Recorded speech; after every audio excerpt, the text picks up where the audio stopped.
Kayaknya sejak zaman Nabi Adam masih pakai seragam putih merah, itu nggak pernah ada 3 huruf yang dibahas, dipertanyakan, dan digunakan sebanyak BTW, OTW, dan sekarang NFT atau NFT. NFT lagi jadi topik hangat yang dipertanyakan semua orang, termasuk di acara-acara seminar saya, di Discord saya, di komunitas saya, atau bahkan ngirim pertanyaan ke saya lewat email tentang apa itu sebetulnya NFT. Apa itu scam? Kenapa mahal banget?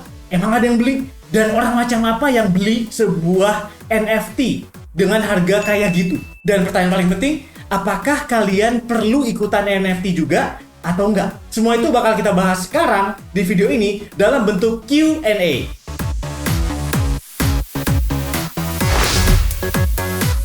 Balik lagi di Passion Show, tempat kita bicara hobi, passion, dan semua hal yang berhubungan dengan bisnis dan passion kamu, bareng gua, Dedi Dahlan. Kali ini kita akan bahas segala pertanyaan dan jawaban tentang NFT yang kamu perlu tahu sebelum kamu ikut-ikutan masuk ke dalam dunia NFT. Apa itu NFT? NFT itu adalah non-fungible token. Jadi ada 2 part di sini yang kita perlu bahas, non-fungible dan token. Non-fungible ini di sini basically adalah sesuatu yang tidak bisa tergantikan. Sesuatu yang tidak bisa ditukar dengan benda lain yang serupa, yang nilainya sama, karena dia mempunyai hal atau nilai tambahan yang berbeda. Contoh simpelnya, kalau kamu pergi ke toko buku misalnya, dan kamu beli buku saya, yang ini, misalnya, kamu nggak masalah dengan buku yang mana yang kamu dapatkan, yang dikasih sama si penjual di toko buku itu. Karena semua buku ini buat kamu sama aja. Semuanya tidak ada perbedaan dengan value yang sama persis. So, buku saya dalam hal ini adalah fungible, bisa digantikan. Tapi kalau misalnya salah satu buku ini, buku kamu yang sudah kamu beli, ada tanda tangan saya dan ada cap bibir saya misalnya, buku itu jadi non-fungible. Dia menjadi tidak tergantikan. Ini adalah sebuah objek non-fungible atau tidak bisa digantikan dengan objek lain yang serupa. Lalu bagian token dalam kata NFT itu mengacu pada objek yang kamu miliki atau objek non-fungible ini adalah sebuah token yang berada dalam sistem blockchain seperti layaknya cryptocurrency. Apa NFT cuma gambar doang? Enggak. NFT adalah konsep untuk berbagai digital asset. Artinya dia bisa gambar, dia bisa foto, dia bisa digital art atau digital painting. Dia bahkan bisa dokumen, video, sampai tweet. Seperti tweetnya Jack Dorsey yang terjual dengan harga sekitar 2,9 juta US dollar. Berarti kalau gue beli NFT, gue jadi pemilik gambar itu kan? Nah ini, enggak. Ketika kamu beli sebuah NFT atau NFT dari sebuah gambar, kamu bukan pemilik gambar itu. Beli NFT enggak membuat kamu jadi pemilik si gambarnya sendiri, ataupun karya itu. Ketika kamu membeli NFT, yang kamu dapatkan adalah token. Ingat, non-fungible token. Kamu mendapatkan token atau perwakilan, bukti bayar, bukti kepemilikan dari atau bukti pembelian dari NFT atau gambar yang sudah diminted itu ke dalam sistem blockchain. Bukan gambarnya sendiri.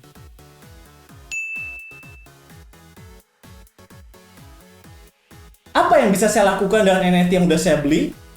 Well, ini tergantung dari syarat penjualan NFT itu sendiri. Kebanyakan NFT sebetulnya menjual itu hanya sebagai aset jual beli, artinya sebetulnya nggak ada yang bisa kamu lakukan dengan NFT itu. Ini juga sudah pernah kejadian ketika seseorang membeli NFT musik dari seorang musisi dan dia kemudian memakai musik ini di dalam YouTube dia, dan dia kena sue atau dia kena tegur karena itu tidak termasuk dalam hak pembelian NFT-nya. Hak musik ini masih pemilik si kreator.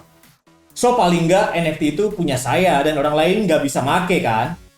Salah lagi. Kalau kamu bicara soal tokennya, token di blockchain NFT itu, yes, itu mungkin punya kamu. Tapi kalau kamu bicara soal memakai gambar itu, orang masih tetap bisa download, copy, paste, duplikasi, bahkan mereka bisa taruh di profile picture mereka kalau mereka mau. Mereka bisa pakai gambar NFT kamu di baju mereka kalau mereka mau. Dan gak ada yang bisa kamu lakukan untuk mencegah itu terjadi. Jadi apa yang saya beli pas saya beli NFT?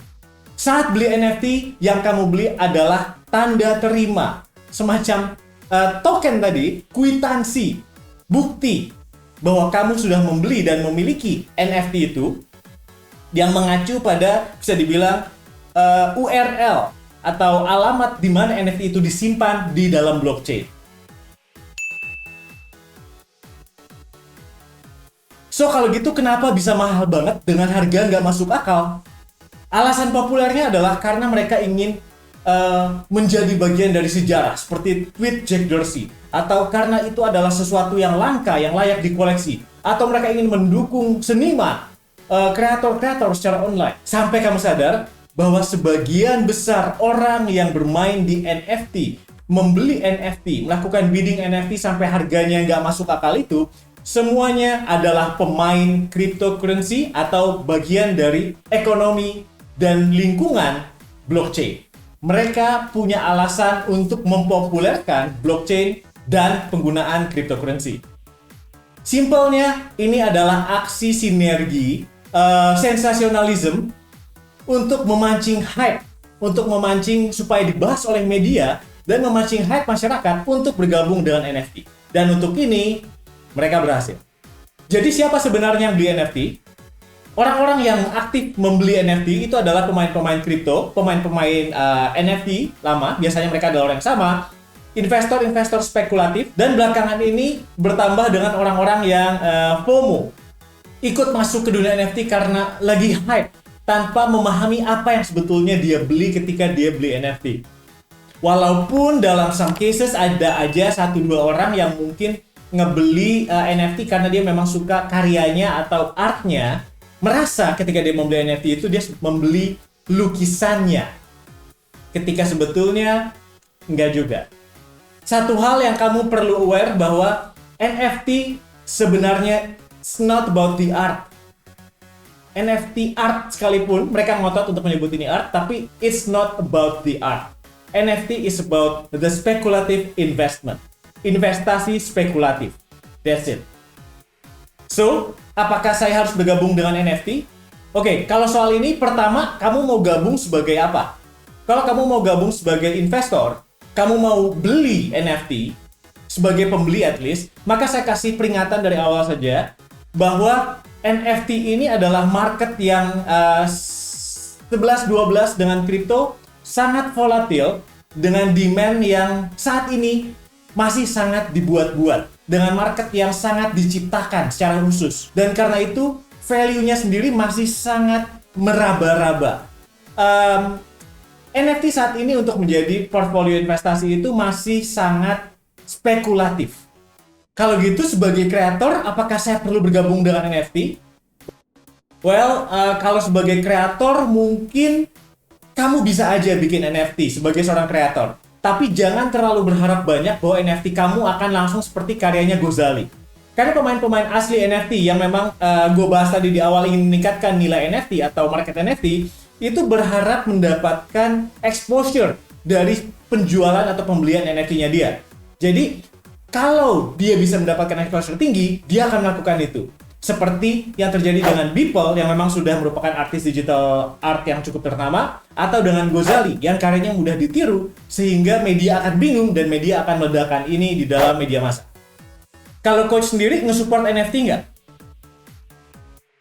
Saya sendiri jujur untuk saat ini nggak bisa nge-support NFT karena attitude-nya terhadap dunia bisnis dan investasi yang spekulatif bahkan manipulatif,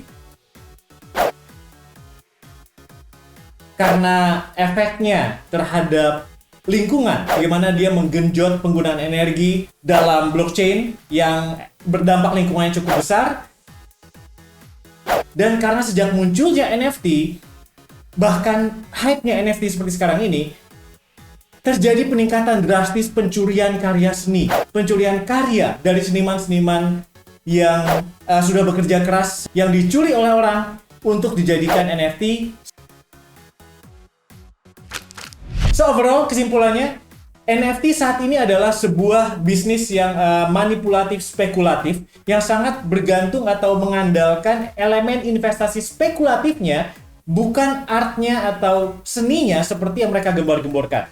Masih banyak celah negatif dan unsur-unsur negatif di dalam NFT yang dimanfaatkan bahkan oleh orang-orang yang punya niat kriminal, dan ini perlu ditata dan dirapihkan jauh lebih banyak lagi sebelum betul-betul menjadi bisnis atau profesi atau lahan investasi yang legit. Oke, itu dia Passion Show kali ini. Sampai ketemu di Passion Show berikutnya bareng gua, Dedi Daha. Bye-bye!